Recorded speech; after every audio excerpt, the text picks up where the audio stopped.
What if a machine, sent far from home, turned its camera back, not for data, but for us? This simple request was not about gathering new science. The resulting photograph, later christened the pale blue dot, was not meant to reveal hidden worlds or unravel cosmic mysteries. Its purpose was poetic, even philosophical. It was a message from humanity to itself. Look at how small, how delicate, how precious our world truly is, suspended in the infinite dark. By turning that camera back, we forced ourselves to confront a daring question. What does it mean to see all of humanity, everything we are and everything we've done, as a mere speck in the cosmic night? What truths about our hopes, our fears, our endless longing for meaning does this single pixel reveal? Then, in the winter chill of February 1990, that serenity is interrupted by a peculiar command from home. Voyager is told to do something no probe had ever done before. Ignore the alluring stars, pass over the grand planets, and instead aim its camera back toward Earth.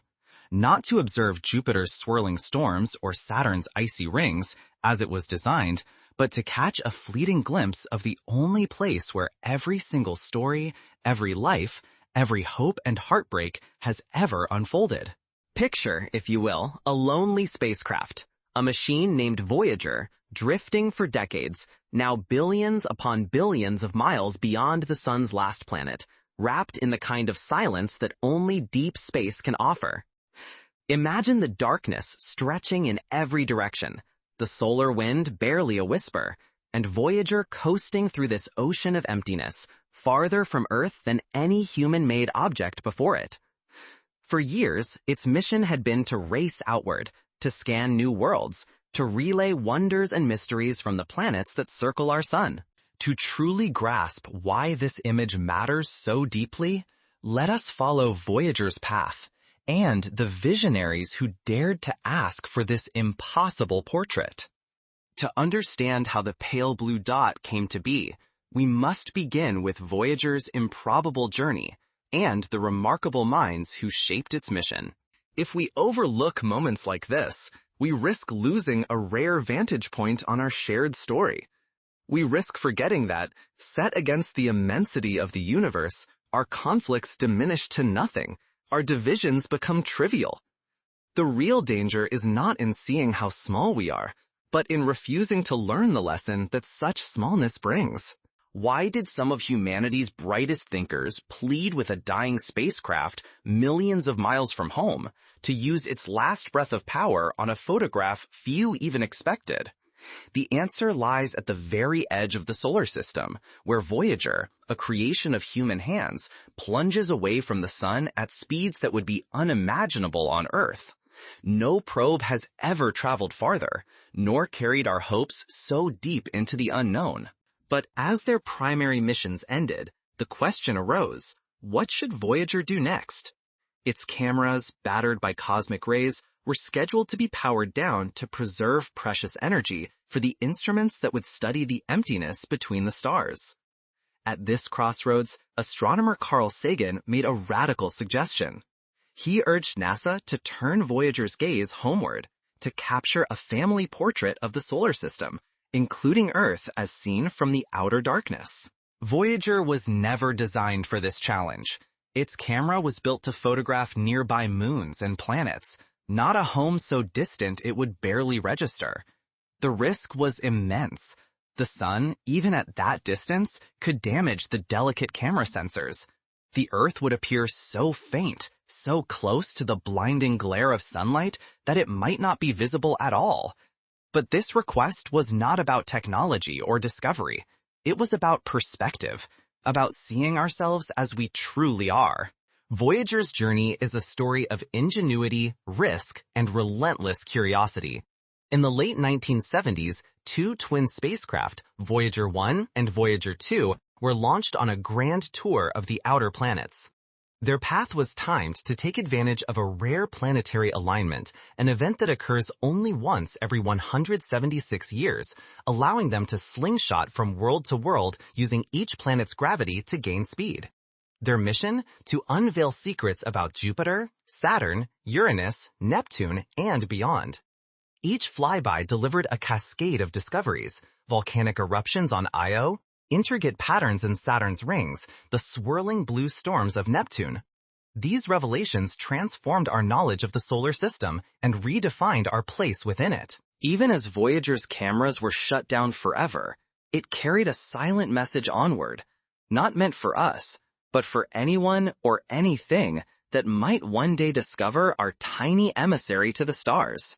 Voyager's final gift is not just a photograph or a recording, but a message about who we are.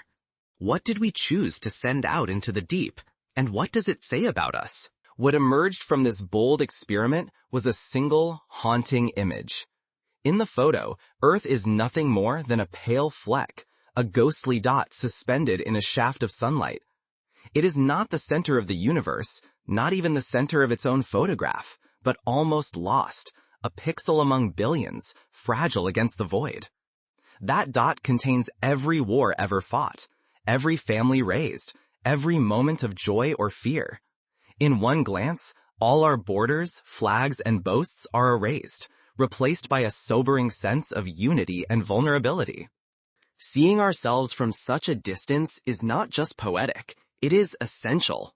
Without this cosmic perspective, we risk repeating ancient divisions, missing the larger lesson that in the grandest sense, we are united by our vulnerability and by our rare ability to wonder.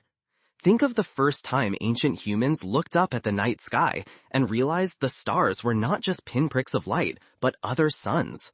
That shift in mindset, seeing ourselves as a tiny part of a vast whole, has always changed the course of history, from Copernicus's revolutionary map of the heavens to the first photographs of Earth from the moon. Did we make a mistake by advertising ourselves to the cosmos? Or was the message on the golden records meant for our own reflection all along?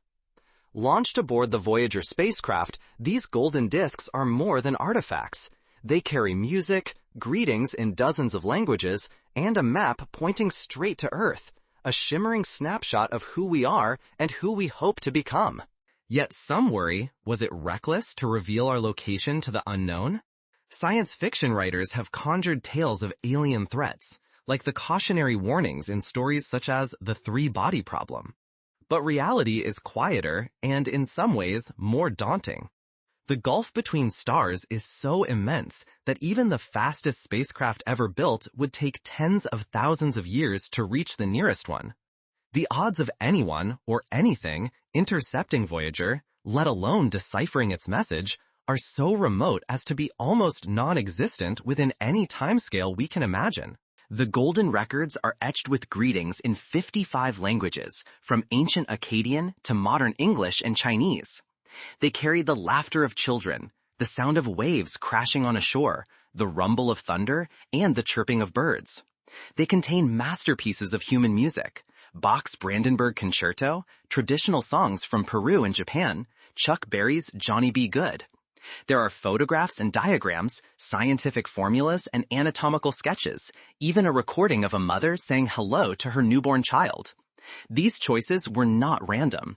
Each was selected by a committee led by Sagan, who wrestled with the impossible question: how do you summarize Earth in a bottle cast into the cosmic sea? The choice to send these records reveals something fundamental about us.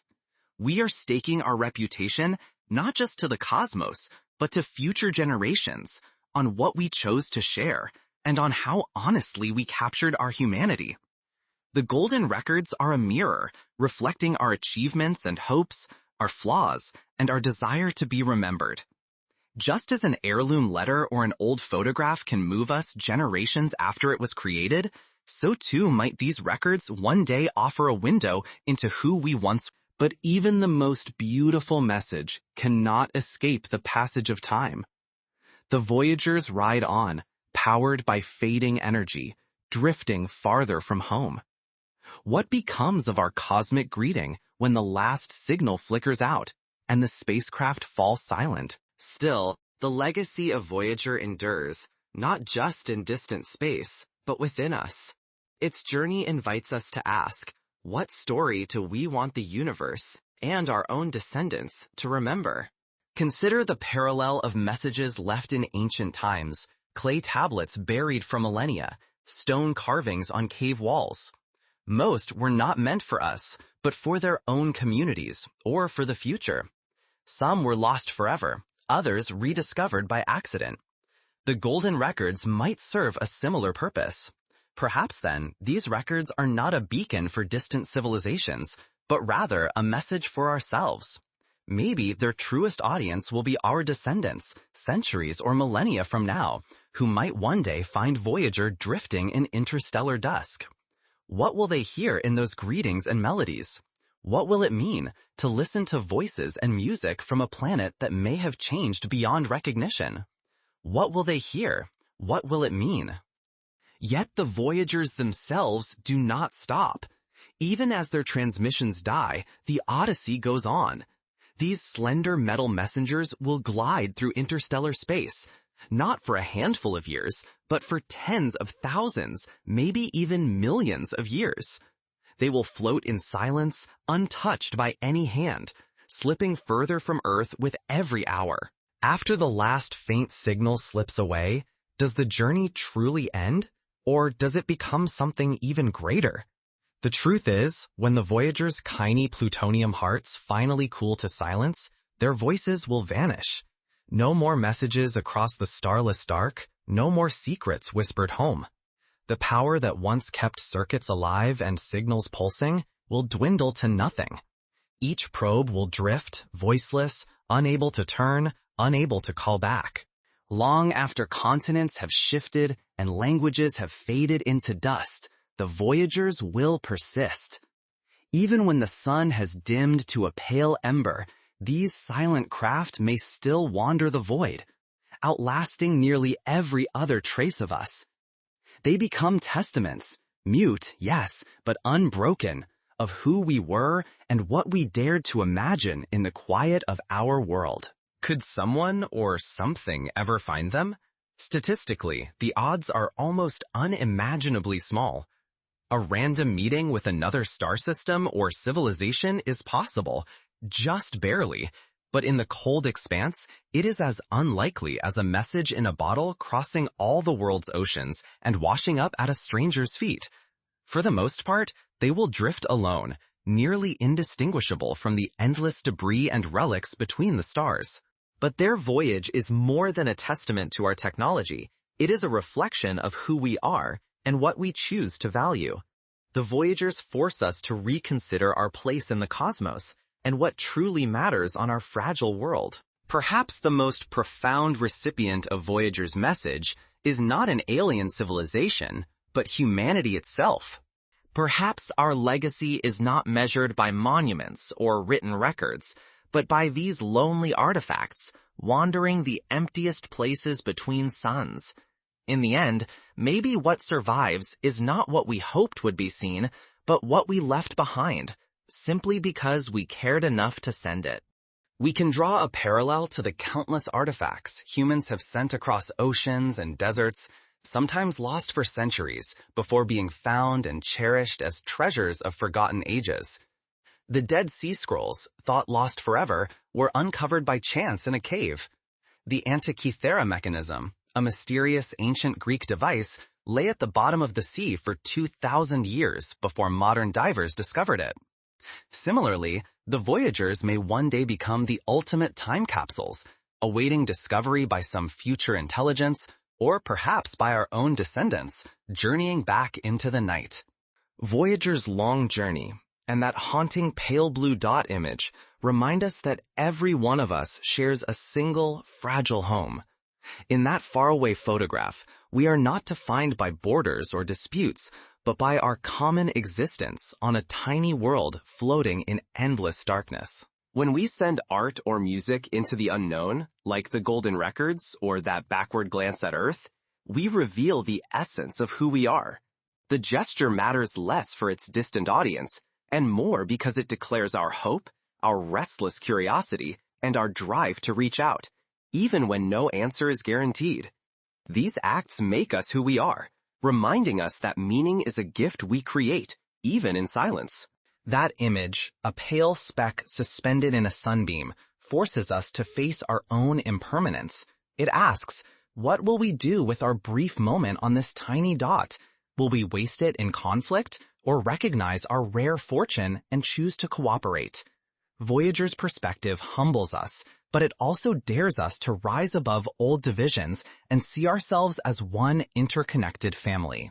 Yet even as Voyager slips into the unknown, its message endures. What echoes back to us is a challenge and a hope for the generations that follow. If we ignore this lesson, we risk losing not only our sense of wonder, but our ability to shape our own story and inspire those yet to come.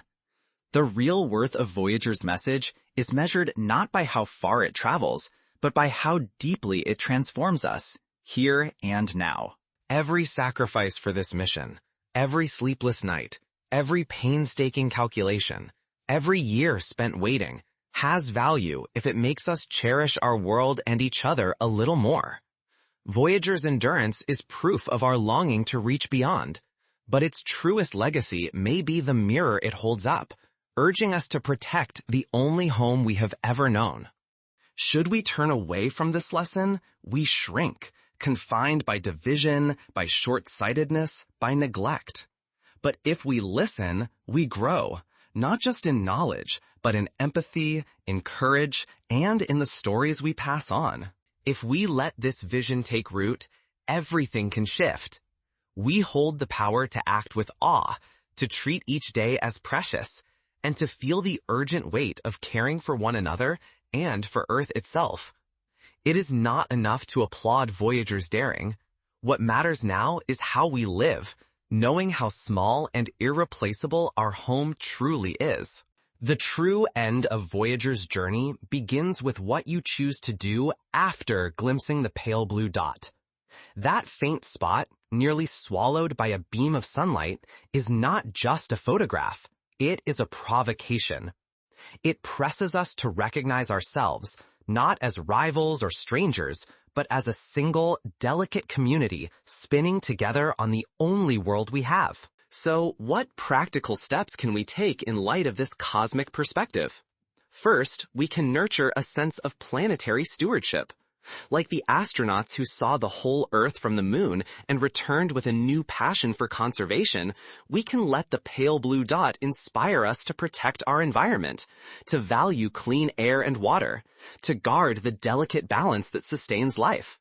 Second, we can foster empathy across borders, knowing that our differences shrink in the face of the universe's vastness.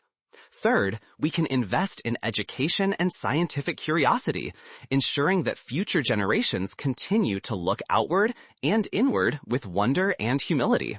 The pale blue dot is a mirror, showing us what we are and hinting at what we could become. The greatest voyage is not Voyager's trek through the stars, but our choice to see the world and each other with new, braver eyes. So the next time you see a photograph of Earth, remember, we are here together on this tiny dot, writing the only story we know. What we do with it is up to us. Let us choose wisely, with courage and compassion, and with a vision as daring as the machine that once looked back across the dark to see us.